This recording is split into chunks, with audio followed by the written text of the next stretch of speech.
apeli civil dhe penal dhe u reduktuan në një të vetëm. Ishin 3 gjykata administrative u bën në 2, vetëm një. Pra, e kupton çfarë po ndodh? Gjithë ato dosje u mblodhën, ku ha dhe reformës drejtësi, ku ha dhe për mbushur ato detyrimet ligjore që një gjykatë apeli funksionon duhet të ketë X gjyqtar, shkrin gjykatat e tjera dhe i mblodhën në një. Dhe vetë për shembull çështjet në apel të Shkodrës shkonin maksimumi në 1 vit, në maksimumi. Tani një gjyqtar në Shkodër duhet presi 8 vite, 10 vite. Ju shtu Tiranës. Tirana priste 3-4 vite, tash do i shtohen, ju ka shtuar edhe gjyqjet e tjerë, do të presi me 10 vite. Sot që të marrësh një vendim të apelit, do të presësh minimalisht 10 vite. Dhe kush e shpjegon këto qytetarëve? Askush. Dhe qytetarët detyrohen pastaj të kalojnë në vetgjyqësi. Unë them që duhet një reflektim i thellë, duhet që vetë politika mos merret tani më me vrasësin, sepse vrasi e ka pranuar vetë që e ka bërë fajin. Pra, ka pranuar edhe nga imazhet që ka dalë, ka pranuar me qetësi ka thënë policëve e kam vrarë unë. Po, u dorëzoi ishte krejt i qetë. U dorëzua vetë. U dorëzua vetë dhe nuk ka pikë dyshimi kjo. Tani të merrem me shkaqe që të parandalojmë një tragjedi të rradhës, se po u morëm me vrasësin që si e bëri këtë akt, ta dënojmë, ta pushkatojmë dhe nuk kemi zgjidhur shkaqet, pra të gjejmë që ka shumë të vënohemi për të marrë një datë gjyqi. Ta janë gjyqtarët më të mirë? A ka një sistem? A duhet ribërë reforma në drejtësi? Unë mendoj që duhet bërë reforma në drejtësi. Kjo reformë duhet zhbërë dhe duhet ribërë një reformë në drejtësi. Kjo nuk është reformë në drejtësi.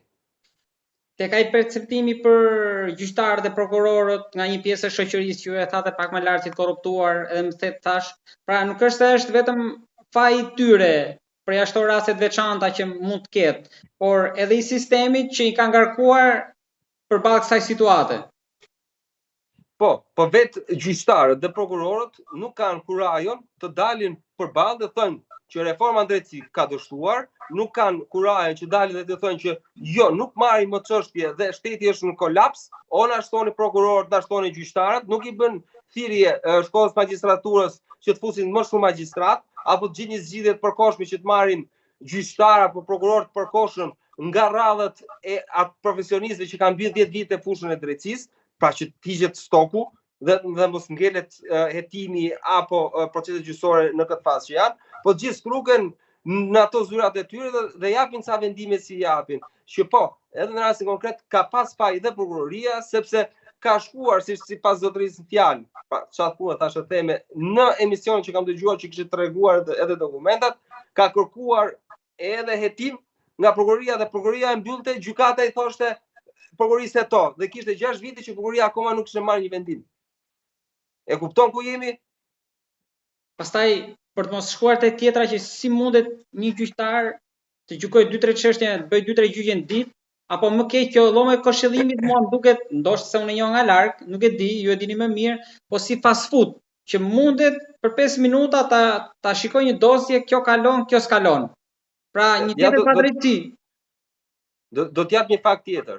Është një treshë gjyqtarësh në gjykatën e lartë në mënyrë rastësore një ditë thjesht hyra për ta parë, 3 gjyqtarë të gjykatës së lartë si trup gjyqësor, kur kishin ndruar radhët njëri relator dhe 2 antar, pra kishin ndruar radhët me njëri tjetrin, një relator, njëri tjetri, kishin gjykuar në një ditë të vetme 125 vendime, 125 dosje.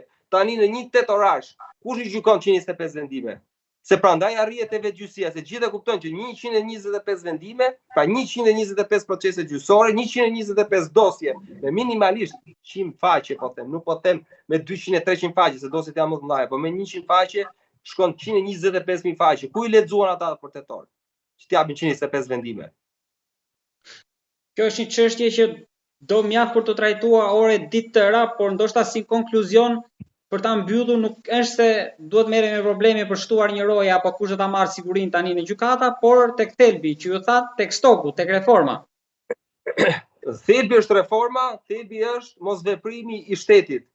Pra, sepse qytetarët edhe kur arrin të marrin atë drejtësi, kur arrin të marrin atë vendim të formës prerjes gjykatës, kur vjen puna te përmbarimi gjyqësor, përmbarimi si privat si shtetëror, nuk mbështeten nga policia e shtetit, edhe kur ka dëshirën e mirë përmbaruesi gjyqësor për të vepruar, sepse edhe përmbaruesi gjyqësor janë kërcënuar nga shteti, kërcënohen nga administrata shtetërore kur shkojnë të ekzekutojnë vendime kundër shtetit dhe duke mos u vënë dispozicion nga policia e shtetit në favor të përmbaruesit për të ekzekutuar vendime, ngjet një vendim i pa ekzekutuar. Pra, një qytetar ka harxuar 10, 15 vite apo dhe 20 vite në proces gjyqësor, vjen momenti për ta ekzekutuar dhe nuk i ekzekutohet. Sepse ky shtet i cili i dha këtë reformë nuk mbështet më pas edhe ekzekutimin e vendimit. Të pastaj kalojmë vetë gjyqësi. Pra, thelbi është një reformë e re drejtësie ku të përfshihen të gjithë aktorët dhe të jetë një reformë e thellë. Madje unë do thoya edhe kushtetuta duhet ndryshuar nëse ka vullnet, patjetër, dhe pastaj të jepet një drejtim. Se kështu kjo është një vrasje shumë fatkeqe për gjyqtarin, por është e paralajmëruar, ishte paralajmëruar, i ndodhi këtij, mund të ndodhe një tjetër. Por si kjo mund të ndodhin të tjera, nuk mund të ndodhin më, supozojmë me gjithë sigurinë maksimale që do vjen në sallë gjyqi, por mund ndodhi jashtë derës gjykatës. Është e paralajmëruar qytetarëve sot, përveç atyre rrjeteve sociale që janë mbi 90% që është absurde që jam pro me autorin e vrasjes, por po të pyesësh nëpër dyert e gjykatave, të gjithë kanë një imazh të rrënuar për drejtsinë, kur nuk ishte kjo drejtësia që ju kishte premtuar. Me që jemi te paralajmërimi Erxhaxhai autorit që ka deklaruar që ai që do dënoj tani nipin e tij që vrap gjyqtarin do përballet me plumbat. Pra, historia vazhdon. Historia vazhdon, po s'do jetë vetëm ky, se do marrin zemër edhe qytetarë tjerë. Dhe kjo është e dhimbshme. Prandaj shteti duhet të reflektojë dhe duhet të hetojë këtë ngjarje nga gjeneza për gjithë faktorët ku ka dështuar administrata shtetërore, ku kanë dështuar institucionet shtetërore, ku ka dështuar administrata publike, pushteti gjyqësor. Po nuk u gjet, po nuk u bën një hetim i thellë, dhe po mbyll dosja, thjesht u dënua personi, mbaroi, kemi dështuar, më ndodhi një ngjarje tjetër. Avokat, faleminderit shumë për opinionet. Faleminderit.